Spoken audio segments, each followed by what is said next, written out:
Bienvenidos a Cácaro, el cine desde todos sus ángulos. Mi nombre es Verónica González. Y yo soy Nico Ruiz. Y en esta ocasión, como ustedes podrán notar, estamos en una locación distinta. Esta es la Casa Porfiriana, en la colonia Roma, en la Ciudad de México.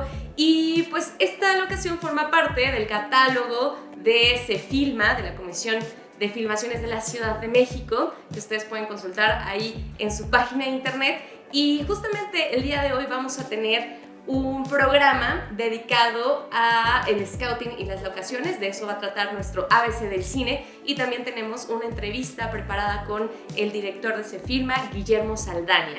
Así que vámonos de lleno y vamos a hablar acerca del scouting y de las locaciones en este ABC del cine.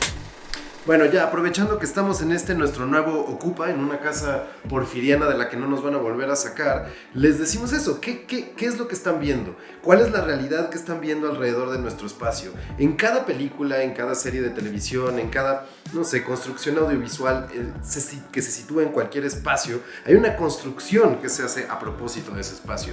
Y es muy interesante. Todo esto se puede hacer por medio de sets, por supuesto, algo que se hacía mucho como en los principios del cine, y también como en la época de los estudios, pero también se puede hacer en locaciones, es decir, en espacios reales que existen, que ya están construidos y que se convierten en algo diferente a propósito para la filmación.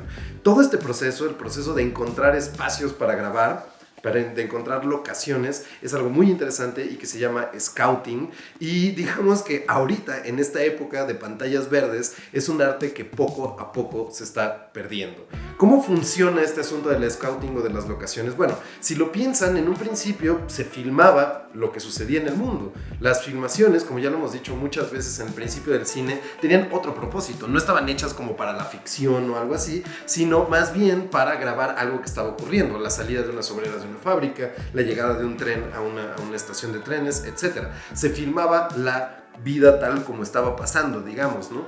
Y después de un tiempo, con la magia del cine, se empezaron a crear otros espacios que de repente eran imposibles de crear, como, ir a la luna o viajar abajo del agua o lo que fuera. Lo que es interesante es que entre esta mezcla entre lo documental y la ficción, después, hoy en día, tenemos este asunto de representar espacios reales o transformar espacios que ya existen para que representen otros espacios irreales. Y todo esto cuesta, como digamos, dinero, esfuerzo, trabajo de lo que ya hemos hablado, ¿no? De diseño de arte, de diseño de luz para la fotografía, de paletas de colores, de diferentes cosas, de vestuario, demás. Y todas estas construcciones de estos espacios empiezan con el scouting. Así es. Y bueno, cada producción audiovisual tiene, digamos, como su área de scouting. El scouting se hace en la etapa de preproducción. Y pues consiste en revisar como varios espacios, y para ello, bueno, es necesario llevar, una libretita, quizás algún formato, ¿no? Revisar las condiciones del lugar, una cinta métrica, porque ya cuando llegamos a un lugar para ver si es nuestra posible locación, pues se tienen que tomar medidas, se tiene que ver, por ejemplo, qué potencia tiene la electricidad en ese lugar, cuántas conexiones hay, si hay suficiente espacio, porque recordemos que producciones grandes, pues habría que acomodar un lugar para maquillaje, para vestuario, un catering, entonces baños. Exacto. Entonces esta primera, digamos, como mapeo de lugares, pues se realiza, y lo realiza esta persona de scouting. Y a este scouting van normalmente las personas que están encargadas de arte y de producción. Ya una vez, digamos, como que se sitúa, bueno, estas van a ser nuestras locaciones, se regresa con el asistente de dirección para ver como especificidades técnicas, y también con la persona de fotografía, porque algo muy importante que tienen que ver dentro de las locaciones justamente es, por ejemplo, el recorrido del sol y las fuentes de iluminación que hay, las ventanas, y demás. Y también, obviamente, pues el decorado, porque una cosa es tener, digamos, como una locación, y la otra sería vestir esa locación, ¿no? Entonces hay ocasiones en las que dependiendo del presupuesto pueden decir, bueno, esta locación está bien así, no le vamos a poner absolutamente nada, pero si hay un poco más de presupuesto, probablemente se consigan otras cosas, otros decorados para modificarlas. Algo que se tiene que tomar en cuenta es que muchas veces también nos podemos acercar a comisiones como la de filmaciones en la Ciudad de México, que tienen ya un catálogo de lugares que pueden ser lugares como estos, o también tienen acuerdos con otro tipo de lugares dentro de la ciudad. Entonces, esto ayuda muchísimo porque si viene, por ejemplo, una producción del extranjero a buscar lugares aquí, se acercan a esas oficinas de filmaciones, y entonces toda su búsqueda puede ser un poco más ordenada y ayudan como la cuestión de papeleos, ¿no? Y de acuerdos. Claro. Entonces es por eso es la importancia de tener como una comisión de filmaciones en la Ciudad de México como aquí, ¿no? Sí, totalmente. No, y además es muy interesante lo de las locaciones porque, de nuevo, hay películas que por su realismo buscan representar lugares que existen o que alguna vez existieron, y muchas veces son lugares que no se pueden filmar. No puedes necesariamente filmar adentro de los palacios gubernamentales que tienen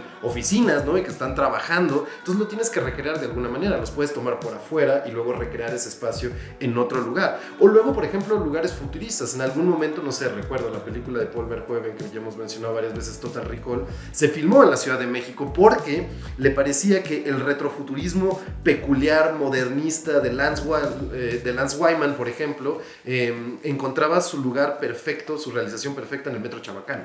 Entonces el Metro Chabacano se volvió este lugar del metro del futuro. La Glorieta Insurgente se volvió este lugar céntrico de esta civilización que sueña con Marte, ¿no? El edificio del Infonavit de Teodoro González de León se convirtió en estas oficinas futuristas para borrar la memoria de obreros poco satisfechos.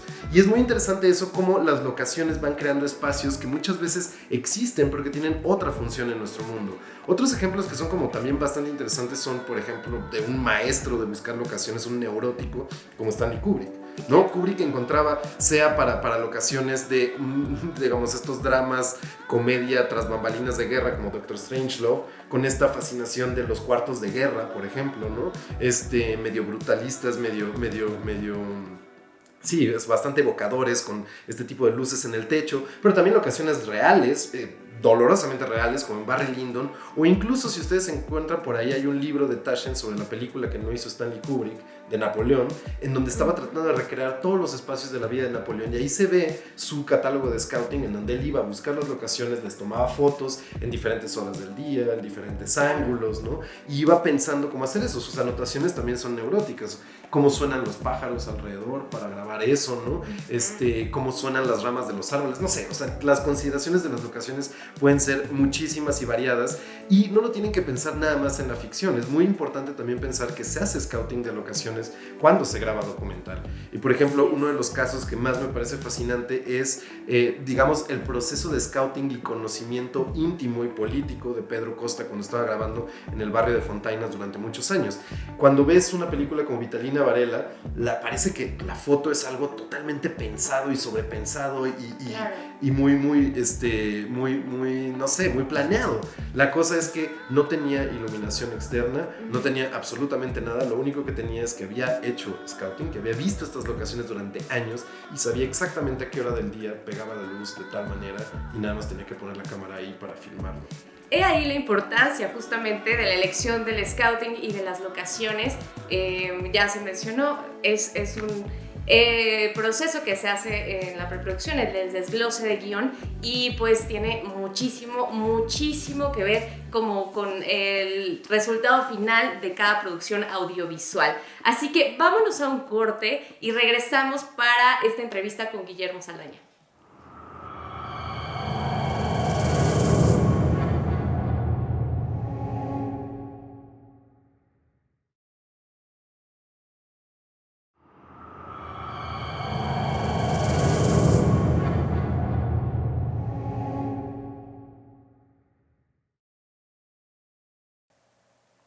Hola, hola, bienvenidos nuevamente a Cácaro y pues como ustedes pueden ver estamos de manteles largos porque tenemos una entrevista con el director de la Comisión de Filmaciones de la Ciudad de México, Guillermo Saldaña. Muchas gracias por venir.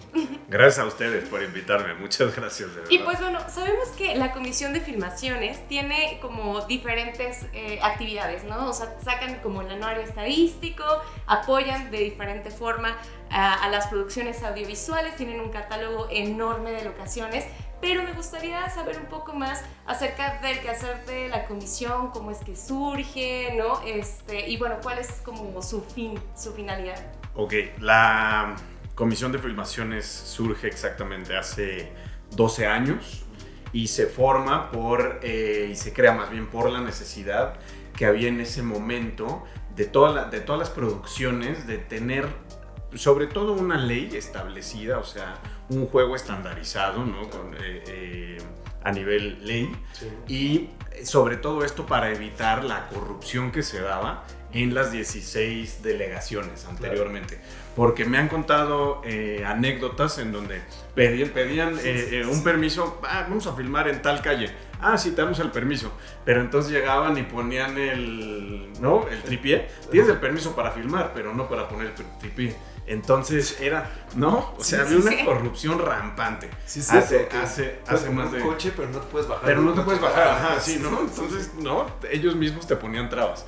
Entonces, pues era una caja chica para las delegaciones, hablando de un tema de corrupción muy fuerte. Entonces se genera esto, se promulga la ley de filmaciones del Distrito Federal y, pues bueno, sabemos que la industria audiovisual ha ido cambiando constantemente.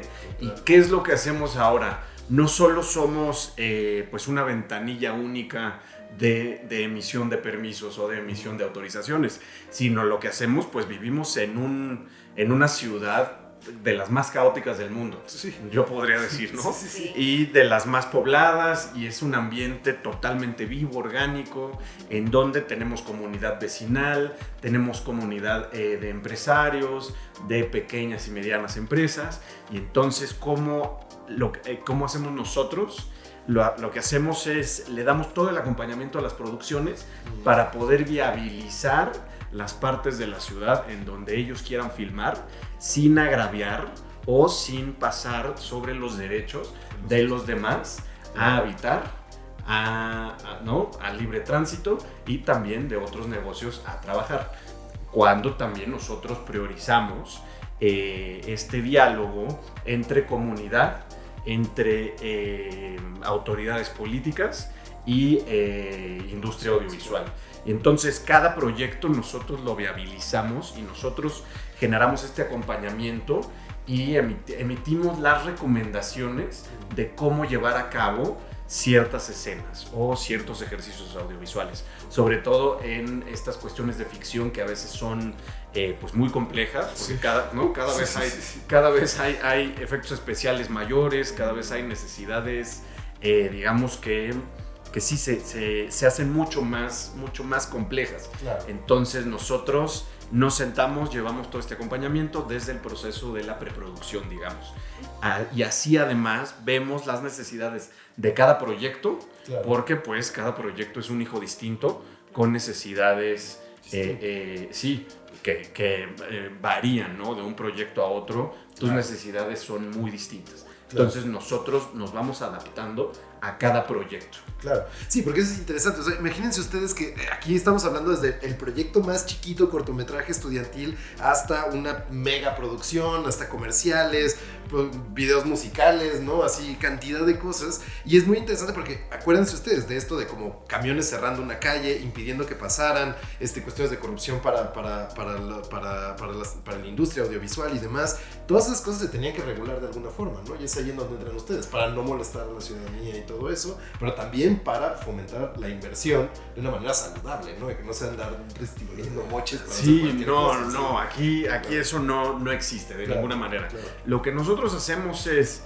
desarrollamos la infraestructura pública de la ciudad para el uso y explotación en las obras audiovisuales, claro. Regulamos a la misma industria y también damos certidumbre para que las grandes producciones, las grandes plataformas, empresas, estudios, vengan y desarrollen su contenido audiovisual contándolo desde la Ciudad de México. Sí, que justamente te iba a preguntar una cosa que, a ver, lo digo con total ignorancia para que nos digas, pero una de las cosas que me impresionó, vean los anuarios estadísticos, son muy, muy chidos, están llenos de datos y hay una cosa que me maravilló, que es la idea de cómo funciona el dinero que se invierte.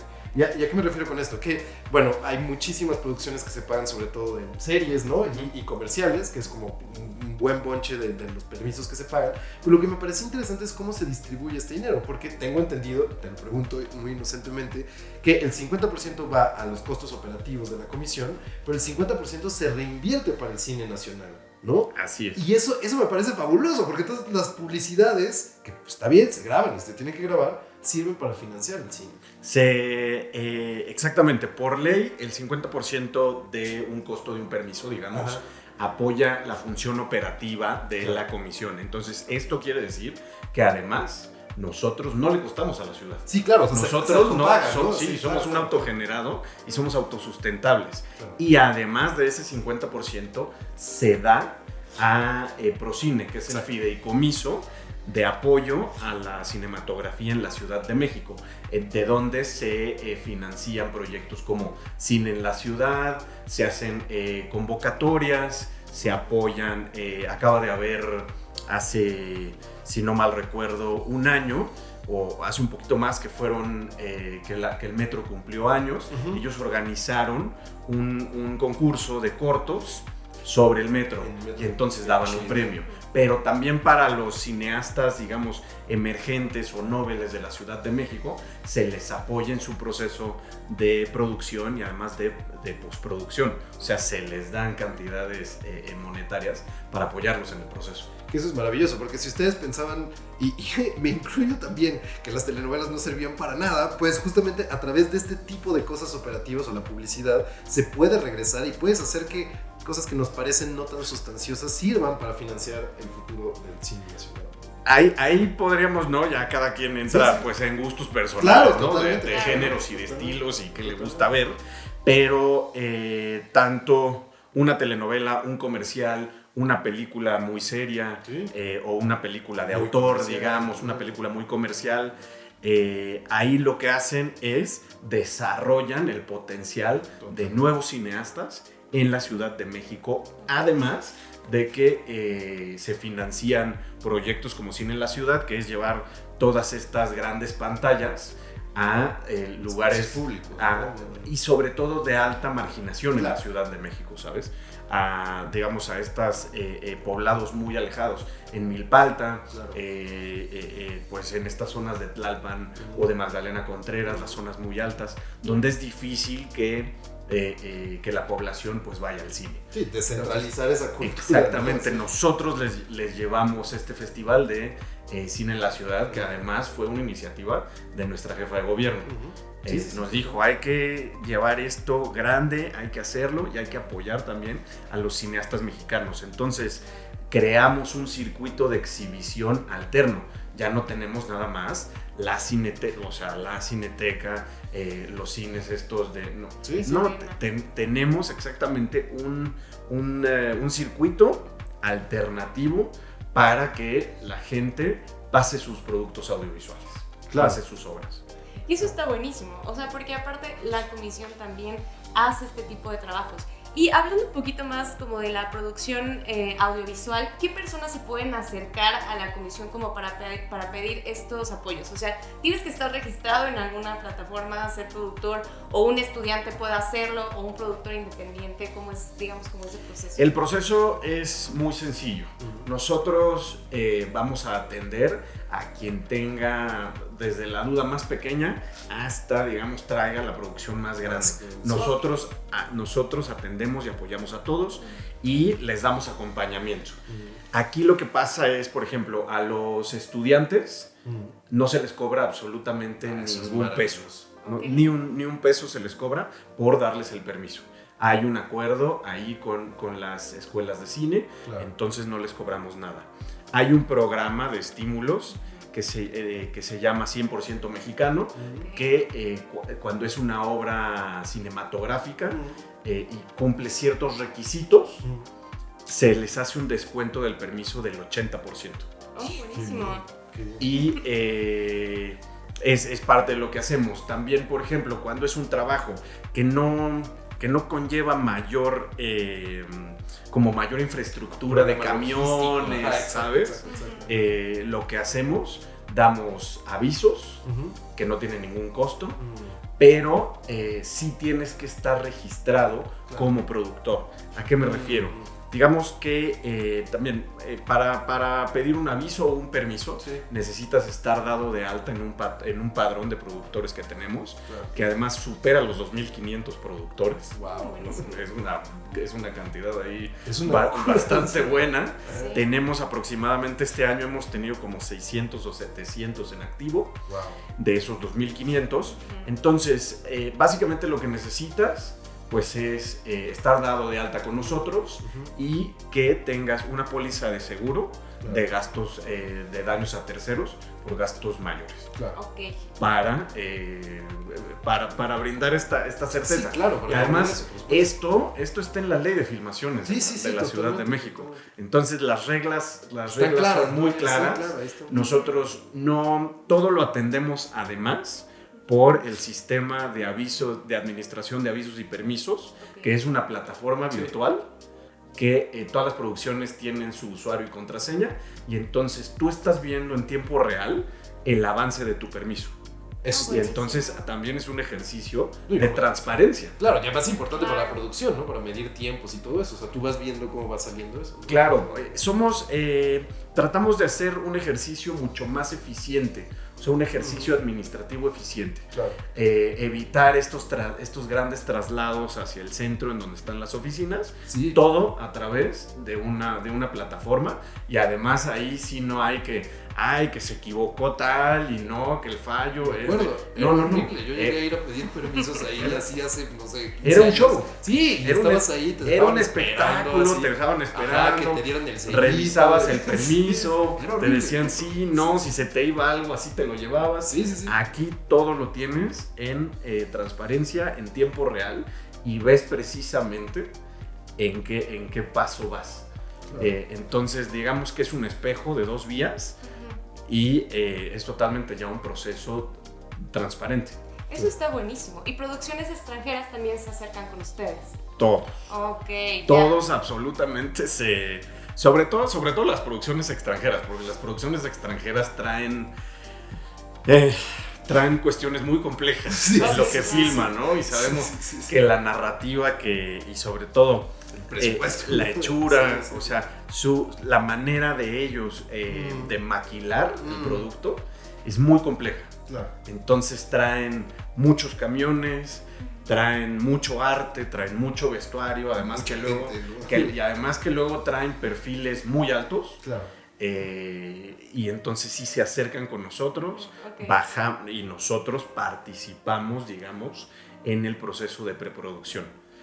A mí me encanta decir que somos una especie de productor asociado de todas las producciones, de verdad. La verdad veíamos, ¿no? Como esta gran producción de Elton John y Britney Spears en diferentes locaciones.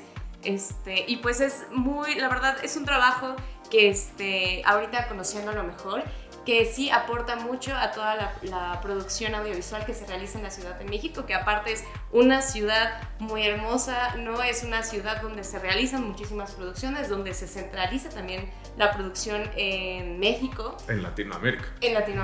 Se centraliza en Latinoamérica, te voy a decir por qué.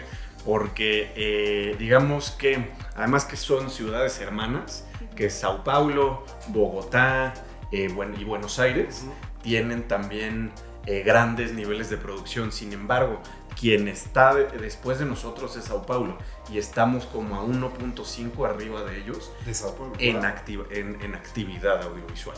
Buenísimo. Bueno, podríamos seguir aquí conversando un buen rato, pero lo cierto es que se nos acabó el tiempo. Muchísimas gracias por brindarnos este espacio, esta locación que aparte está en el catálogo de Se Filma. Ya se la saben, también pueden checar ahí sus redes sociales y su página de internet para que se acerquen. Y no les quiero recordar que sigan las redes sociales de Capital 21, que se queden a ver Informe Capital. Muchas gracias por vernos y nos vemos para la próxima.